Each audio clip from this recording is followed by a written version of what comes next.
Page 55. Exercises 11 and 12. Listening Part 2. You will hear a radio program about working as a volunteer at a music festival. If you can't afford a ticket for your favourite music festival this year, don't panic. Why don't you think about getting a job there and seeing all your favourite bands for free? Festivals are always on the lookout for stewards to assist with the organisation on the site, as well as people to pick up litter.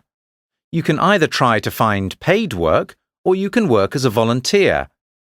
One way to do this is to join the Oxfam group of volunteers.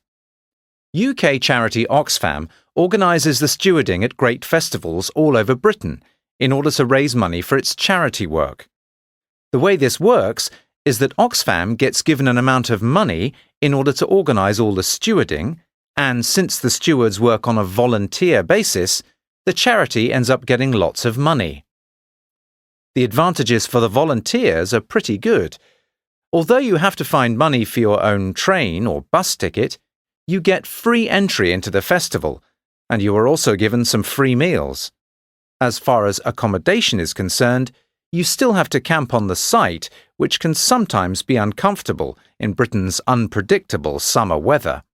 However, you get to stay in a separate campsite for the festival crew, including both volunteers and paid workers, which is more secure and better equipped than the general campsite. So, what does the job consist of? Well, mostly it's helping the public by answering questions and giving directions. Although stewards are not responsible for security themselves, you also look out for problems at the festival and may have to contact the security staff.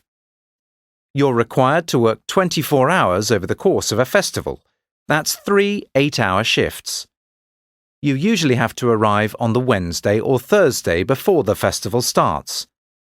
Most shifts end on Sunday evening, but some also require you to be there until early afternoon on the Monday after the festival.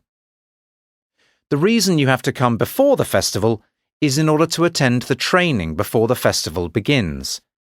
This is absolutely necessary and is a requirement for all volunteers. During this time, you'll be trained to do your role. You'll be given instructions on how to deal with an emergency, and you'll also be shown what facilities and services are available and where to find them on the site. It's important that you know the whole site well, since you'll be directing people around. You'll also be introduced to the team you'll be working with. However, although the job can be fun and you'll meet a lot of interesting people, it isn't as easy as it sounds. For a start, you need to be fit in order to be able to stand for up to 8 hours. You also need to enjoy communicating with people and be able to keep calm in an emergency. Remember also, if you do decide to do something like this, volunteers need to be committed and reliable. Just because you are providing a service free of charge doesn't mean it is any less important that you turn up on time and do the job properly. But it'll be worth it to listen to all those great bands.